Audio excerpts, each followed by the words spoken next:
All right, so we are back. So now I'm going to see if there's any questions from the last video, and then I'll pop over into the new video. So Antina B said, okay, that's an emergency fund is being saved monthly. That looks like it's from some other part. Let's see.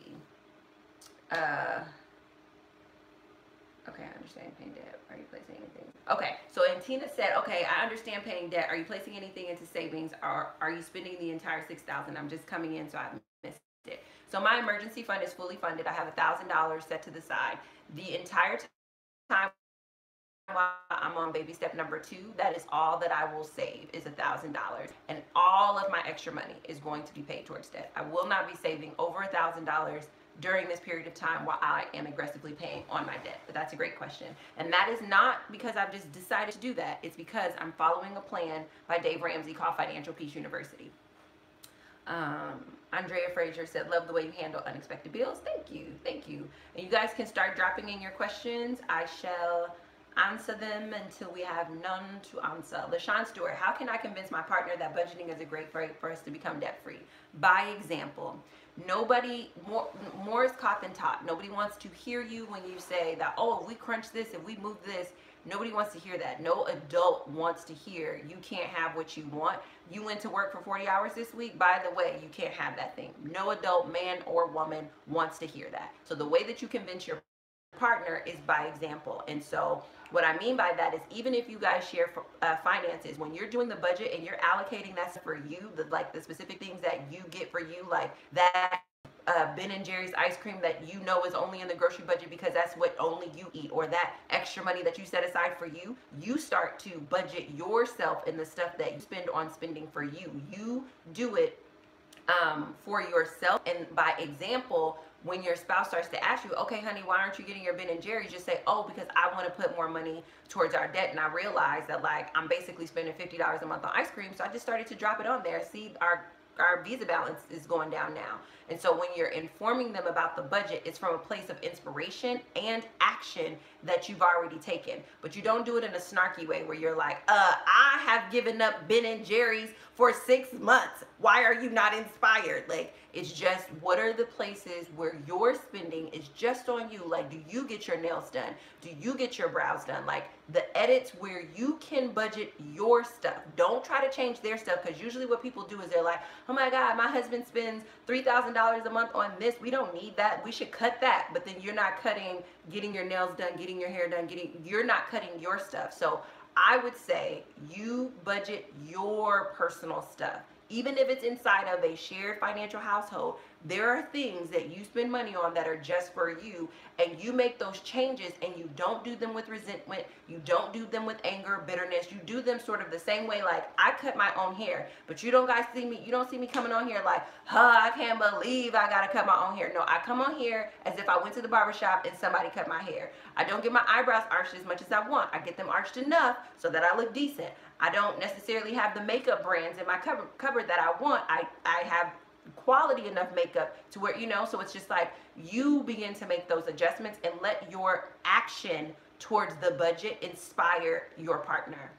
And at the end of the day, if you cut out your Ben and Jerry's and in, a month you're able to throw an extra $50, like, people respond to results. And a lot of people say that to me. They're like, oh man, Stacey, like, I wish my husband or my girlfriend was as on board as you are. And I tell them all the time, if you would have been in a relationship with me at the beginning of my journey, you would have been mad. You wouldn't have been inspired. You wouldn't have been like, yes, Stacey, how do you want to organize this budget? You would have been pissed off to the highest level of festivity, because I am a whole entire grown woman with a teenage child who didn't work for a year, then got back up, and instead of going to go get a full-time job with my master's degree and bachelor's degree, I went to go work part-time in a cafe because I had a plan to get out of debt. There is nothing about that says, you know what, I'm so inspired with her. Like, imagine being romantically involved with me and that was my choice. You would be pissed off. It would only be now that you would be like, okay, well, maybe that was a right decision. But if you were actually in a relationship with me, that would have been annoying to try to wrap your mind around how I had the audacity to only get up and work part-time, how I had the audacity to just believe that I was going to magically come up with the money. Now, obviously, you can see the results now, but that was a year of me being consistent. That was a year of me only eating on $50. That was a year, that was 6 months. Like, I moved, and then for 6 months, I slept on an air mattress. Nobody's trying to be in a relationship with somebody who makes sacrifices like that. So as inspiring as it looks about what I'm doing, like, you pretend like you're in a relationship with some girl who moved into an apartment and slept on an air mattress for 6 months, all in an effort to become debt free. You would not find that attractive. You would not be interested in doing anything that she's doing, because that looks absolutely ridiculous. So I say that to say, let your results be the thing that inspires them, not the sacrifices, not the things. And that's why I say have a good disposition about it, because if you acting all cranky and huffing and puffing, that is not going to inspire anyone. You guys are not inspired because every day I got on here and I was like, oh, my back hurts because I'm on an air mattress for 6 months. I'm 34 years old and I'm sleeping on air. Like, that did not inspire you guys. Most of you guys didn't even know I was on an air mattress for 6 months, because you know what? I focused on the result that I was trying to achieve, and out of that I inspired myself, and I went on to inspire a bunch of people. So that's how you get your partner on board. You take the action and you let your action and your results inspire that person. You release the timeline. You don't say, if they're not inspired in 6 months, I'm gonna stop. No, you do what you need to do for the portion of the money that you manage, and you make the sacrifices on your stuff, and don't do stuff that's gonna also be a burden to them, right? Like, if your husband, like, you know, likes for you to look pretty, don't be like, I'm not gonna do anything now because I'm on a budget. That's not fair, because you're trying to be manipulative. There's a way for you to constrain your budget but still honor the balance of your relationship. So that was a very long-winded answer, but I hope it helps. People are not inspired by what you say or anybody's video that you shove in their face. They are inspired by results and action. What you said is the best advice. Give every dollar a name. Simple etiquette. I can't take credit for that. Dave Ramsey said that, but thank you very much. LaShawn Stewart said, just so you know, I'm totally new to budget. Well, welcome. Welcome to the community. I appreciate you being here.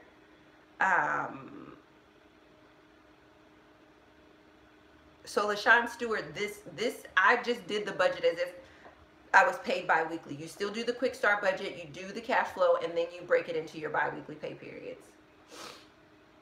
Tracy Johnson said, doing mine this morning, it feels good, empowering, and takes stress off my month. Indeed. Jerry said, I round up to the nearest dollar and just deal with the spare change in my account later. Yeah, the only reason why I don't do that is because long term, that's not good accounting practices. It's not a good habit to set of rounding up, because let's just say you owed a company $100,000. Would you want them to round up? Probably not. You owe 5 different companies 6 figures. You wouldn't want them to round up. And so some of our behaviors, we don't realize that it is it's a reflection of a low income poverty mindset, because if we had more money, we would never do that if we had more money. So if you wouldn't do it with more money, you shouldn't do it with a lower amount of money, because that habit is what you're going to carry into more money. The reason you should work with your actual dollars and cents is because if you were making millions, if you were making 6 figures and you did that, that would be fraud, right? Like, if I had a business and I just rounded all my numbers up, it was like, oh, you know, $164,083, and I was just like, oh, I'm just gonna round it up. That you wouldn't want to work for a business who did that, because it's really bad accounting habits and practices. And at the end of the day, personal finances needs to be rooted in good habits, and good habits say every single cent matters. And people who discount their cents eventually become people who discount their dollars. People who discount their dollars discount their hundreds of dollars. People who discount their hundreds discount their thousands, discount their 10,000s, discount their 100,000. And that tends to be one of those sneaky habits that seems innocent, but it really does keep us in a level of income where we can't grow, because we're really being fraudulent. We're really not managing our money properly. And if anywhere else you went, they were just like, oh, I'm just gonna round it up. You can worry about the change later. Like, if you went to the grocery store, they were just like, oh, I'm just gonna round it up. You'll be mad. When you buy something for $4.97 and it rings out for $4.04, you are not happy about that. Your budget isn't happy about it either. So I would encourage you to just examine that habit, because it's a sneaky bad habit that has big implications long term. Um, Nicole Faith, can you move the day you pay utilities so you get the bills before your budget? Then you have exact numbers. I, I probably could. I haven't tried to work with my utilities to move the due date, but I probably could. But I don't know. I've never thought about doing it, but probably. Pretty young thing, not sure if you already do this, but one thing that helps me with personal hygiene is to only do bulk orders twice a year. That way it's out of sight, out of mind. Yeah. So in my mind, I was imagining doing it like once a quarter. Only because of the seasons. I feel like there's a little different things that I like to get in the summertime versus the wintertime, etc. But yeah, 100%. It's like it's 1,050 million% a game changer. Um,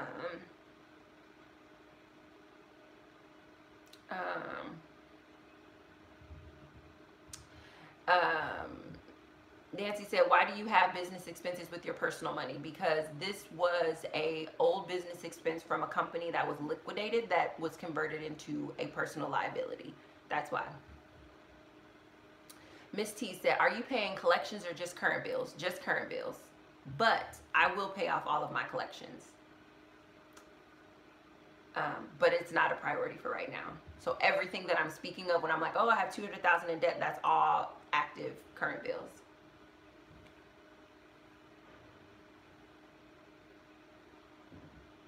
Okay, so that's all the questions that we have in the old chat. I'm coming over to the new chat to grab your questions from the new chat. And then we will pop off. And I will decide. I have one more video left in the business mindset manual. And I'll decide if I'll come back on and do it today or if I'll do it tomorrow. Jerry R said, when you receive gift money during the month, do you just spend it how you want? I ran into that last month and wasn't quite sure how to allocate it. No, what I usually do is I wait for like the 15th and the 30th and I add up the chunks of it, and then I go back into my budget and I tell it to go somewhere. So for the last couple of months, I've spent it on clothes. So that was kind of one of the reasons why I was like, oh, I should probably budget for that since I keep spending gift money on clothes. Sometimes people tell me to do specific things with it, like buy some meat or get vegetables or a specific type of food. But usually I just add it up so that I have a larger number to work with rather than spending it at the time. Because typically people probably send gifts in increments of like $20 to $100 at a time. And so I find that if I add it up, I can be more creative with what I end up spending it on. Let's see. I'm going to go to the, okay. Andrea Frazier, hey Stacey, did you have credit cards before? If so, did you default on them just to pay them off? No, I'm not really a credit card person in general because my first personal finance philosophy that I ever believed in was Susie Orman's when she talked about good debt and bad debt. And at the time when I found her, I had about 13 credit cards and I like paid them off and was just like, I don't like credit cards. Like in general, I just personally don't like them. But I think she really etched in my mind that they were bad debt. So I try very hard not to go into bad debt. But what happened with that whole good debt, bad debt paradigm was that I was totally willing to go in student loan debt, totally willing to go in business debt. And so a lot of my business debt functions like a credit card in the sense that it's like a overdue, past due invoice. But thankfully, it's not on a credit card, so I'm not paying like 15, 22, 18% interest. But just in general, I'm not really a big credit card person. So no, I had some outstanding balances, like a PayPal balance, but which I think technically is a credit card, but since I didn't have a card attached to it, I don't know if you would count it as a credit card or a line of credit, but it still functioned the same way. But I did have that at the beginning, but no, I didn't have much credit. I didn't have any credit card debt that I had to focus on. And that is something that's important. I'm going to do a video where I just talk about the different types of debt and how that explains some of the emotional things that you're dealing with, because I just have a totally different type of debt. So even the way this debt rests on my shoulders is very, very different than if I had $200,000 in credit card debt. I probably would have a different disposition than the disposition of having $200,000 as predominantly student loans and business debt. Nancy Osmond, would you consider budgeting for bulk hygiene like an emergency account? Like doing a sinking fund?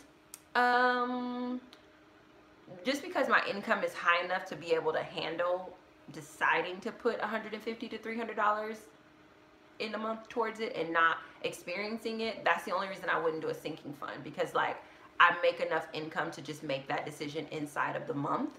But if my income was lower, yes, I would do a sinking fund, and I would maybe like save like 50 to 75, $25 to $75 a month for 3 to 6 months to save up for that. But my budget can handle it, so I just don't feel as inclined to set it up that way. But I think that would, I'm telling you, bulk purchasing your personal hygiene items, best thing ever. And it wasn't even my decision to do it, but it literally, the time fatigue and it's time fatigue, but then also just getting up in the morning, having everything that you need, like it just, there's a stress that just melts away that you don't even think about, especially when you're on this journey, especially if you're being more gazelle intense than me. Like I'm not gazelle intense from the perspective of that I'm working 50 million hours. I'm gazelle intense from the perspective that I'm putting a massive chunk of my income. Typically I'm putting over 30 to 35% of my income towards my debt. So I'm aggressive and I'm gazelle intense in that regard, but I'm not gazelle intense in the way that I work to earn money to do that. But if I was, like, the fact that, like, when you're, typically people have a full-time job and a part-time job, which means you don't have time to be running out of toothpaste. Running out of toothpaste would, like, break your heart when you're working that much, because it's so stressful. Like, running out of deodorant is, like, becomes the straw that broke the camel's back when you're, like, a full-time job and a part-time job and you're doing all this extra hustling. That's just a lot. And I'm not even doing that. But I still feel the relief of just knowing that I'm not going to run out of toothpaste, I'm not going to run out of toothbrush, etc., etc. So I would highly recommend it. And it wouldn't be called an emergency account. It would be called a sinking fund in the Dave Ramsey plan. But yeah, I'm picking up what you're putting down. In the end, I'm an entrepreneur in shopping for health insurance. I have looked into CHM, Christian Healthcare Ministry, struggle with the issue of negotiating with pricers. What do you use? That's what I use, Christian Healthcare Ministry. That's the reason I call it health coverage and not health insurance, because it's not actually an insurance, it's a coverage. But that's what I found to be the most affordable for me in this stage of my entrepreneurship. Deb 8998, I love this gratitude and honor. Absolutely. Kendra Rodwell, do you track expenses in the Every Dollar app, and when do you typically enter those expenses in the app, daily or weekly? I typically enter them in like bi-weekly. I don't actually track expenses. I don't have many variable, I don't have any expenses out of this. So for example, like to Monday, I'm going to pay my tithes, I'm going to pay my child support, I'm going to pay 2 of my medical bills, and I'm going to pay my cell phone bill. I could, if I have time on Monday, go put that in the Every Dollar app, but for me, it's not urgent because I've already decided on pen and paper that that's what I'm doing. For me, I'm a pen and paper girl. So once it's on pen and paper, like that just is the thing. The app is just something that I do for you guys. So visually it's easier for you guys to see what I did. But like, I don't track my expenses. I do what my budget tells me to do. For me, tracking my expenses is a waste of time. And it's like, why did I do this budget if I'm just going to track my expenses? Yeah. So. Jerry R, we did that one. Crystal Chanel, how do you budget for food? So, I just decided one day that I wanted to eat off of less than $1 a day because I live in America, one of the most abundant countries in all the land, and we're very wasteful. And I've traveled to many places, and I am very aware of how fortunate I am to be an American. And so I just wanted to challenge myself to eat on $1 a day. I wasn't able to do it just because of like variety and other things, but I was able to get it to $50 a month, which is still really conservative. And I just pulled that number because I was really trying to get to $1 a day. And I knew for me, food is one of the things that I love and I spend a lot of money on, and I knew if I could get that under control, I would have much more disposable income to put towards my debt. So I literally just picked numbers and then focused on making that number work.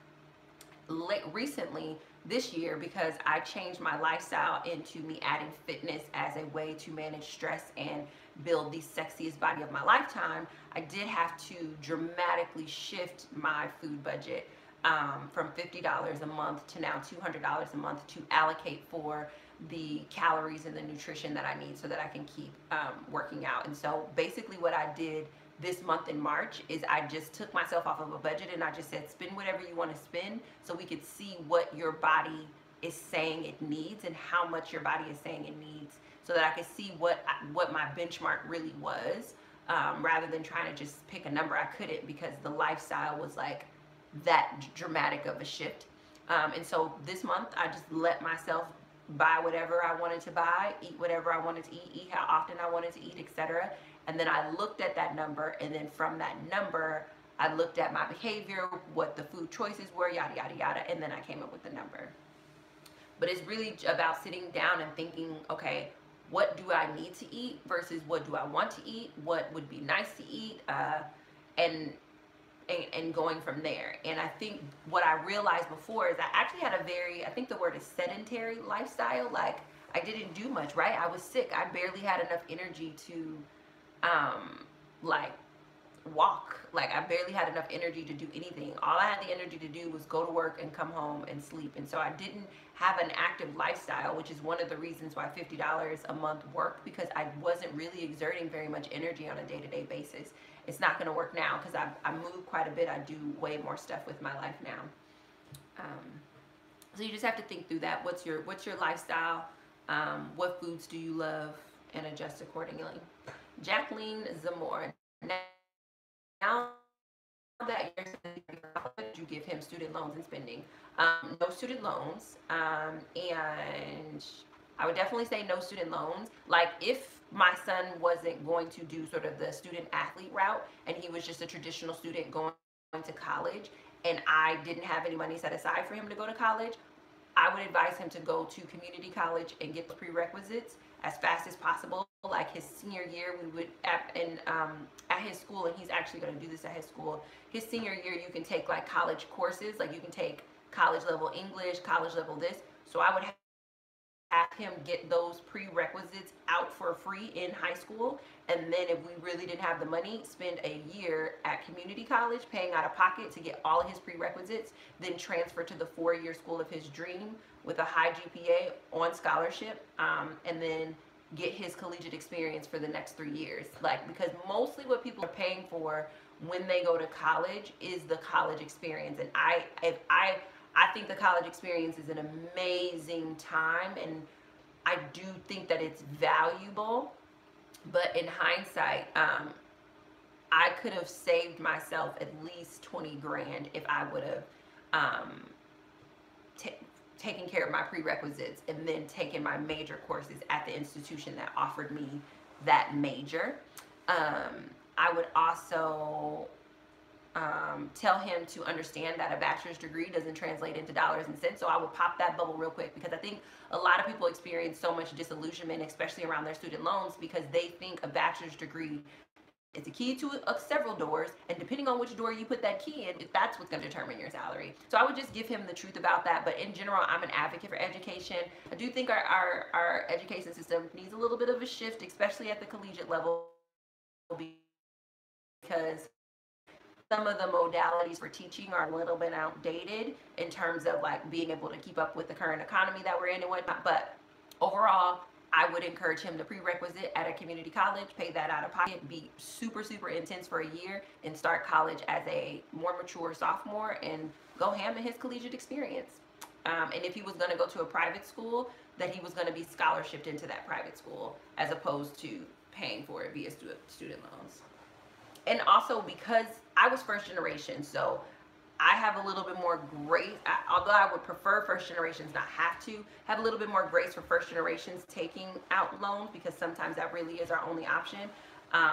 That's not my son's only option. His mother is college educated. I know how to get him in college now without those things. So we would figure out a way to do it. And a lot of the work that I do when I'm selling my college prep curriculum, I teach students how to be able to go to college without having to take out student loans. Because it really is a very difficult thing to eventually overcome, so that way you can go after your next dream. So KG6559, hey Stacey, just caught the live. I haven't watched your budget with me yet, but were you able to pay off your debt this month but your student loans? No. And I talk about that a little bit in the budget report card. I decided to stop trying to rush myself because it was causing me to compromise good habits. So it's a good habit that I don't pay myself in the same month that I earn. That is a really good habit. It gives me a level of security and peace of mind financially that allows me to keep growing my company and honoring my budget. So I decided to back away from trying to be aggressive about that and just do with what my income it was, and then systematically increase my salary. So my salary this month went up by $1,000, and I'm super excited about that. She's ready to live. Do you use coupons or think they're a waste of time? I don't use coupons just because I'm not going to use coupons when I'm not being aggressive about paying off my debt. And so anything that I'm going to invest my time in now is going to be something that is either worth it from a dollars and cents perspective or worth it from a picking up that skills perspective. So for example, I'm not going to cut my hair when I'm debt free, but it's worth it for me to learn that skill because $80, because that's how much it would have cost for me to get my hair cut every week for a month. Saving $80 is enough of a savings per month for me to see that touch my debt balance and have an effect on my debt balance. So it was worth it for me to learn the skill of cutting my hair so that way I could be a little bit more aggressive about my debt payoff. For me, it's not worth it for me to coupon because I know that I'm not going to use that skill when I'm not in debt. And two, there's not enough for me monthly in savings that would make up for the amount of time it would take me to coupon. So because I'm one person, I don't have a big family, because my grocery budget was only $50, my grocery budget was already conservative. I don't need to try to also get even more conservative than 50. There was no upside to me couponing. It would have been an investment. But also, even for my personal hygiene, there wasn't an upside to it. Now, that doesn't mean if I go to CVS and they give me a coupon and I see it right there that I won't use it. But it does mean I'm not investing additional brain power to try to get coupons and find stuff. That's not a worthwhile return on investment for me because I need to be using my brain power to build my company. So that was just that. So that's sort of how I think of it. It's just like the places where couponing would have worked for me, I'm not spending much money in that category, so saving more wouldn't be valuable, and I know for sure I'm not going to be couponing when I'm debt free. So adapting that skill would have just not been a valuable use of my time. So I kind of look at it from that perspective.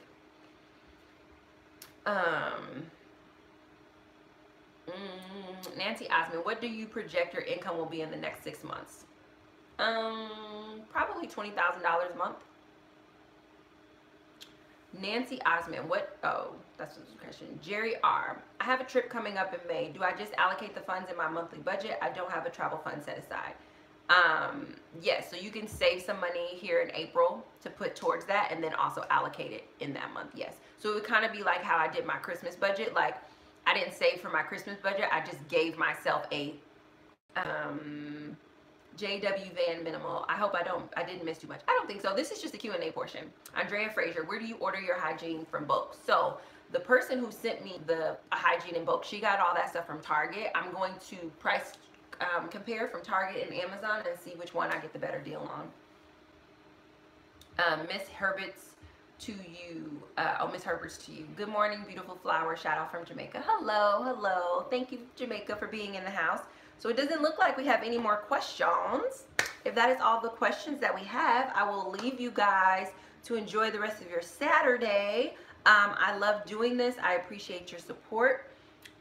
Nancy Osmond said, do you recommend paying monthly bills in advance? Yes. Yes, I do. I think that is very wise. So I am current on all of my bills as opposed to just being on time. I don't like, so if a bill is due on the 10th, I'm not paying it on the 10th. I'm generally probably paying it the month before the 10th. JW Van Minimal said, okay, so question is, do you do the envelope budget method? No, but the only reason why I don't do the envelope budget method is because I don't have enough variables.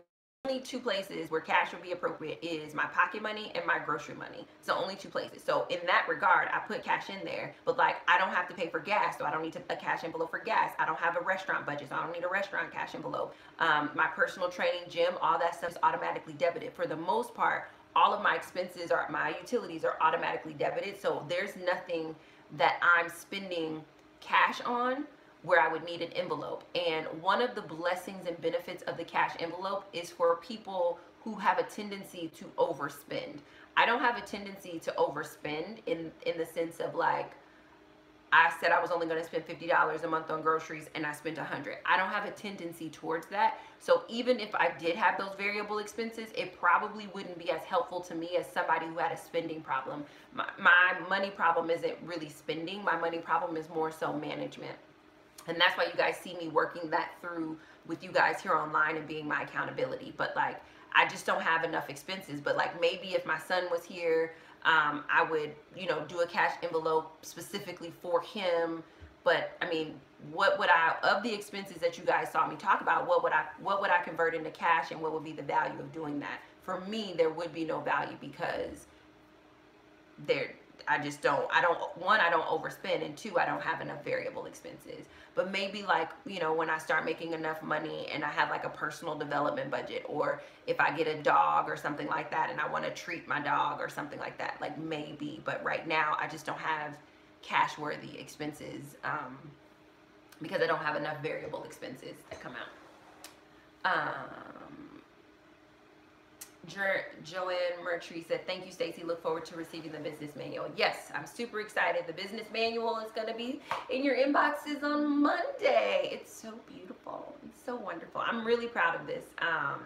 So yeah, so that is all that I have for you guys today. Enjoy your weekend, and I will talk to you all very soon. Remember to do your budget before the month begins.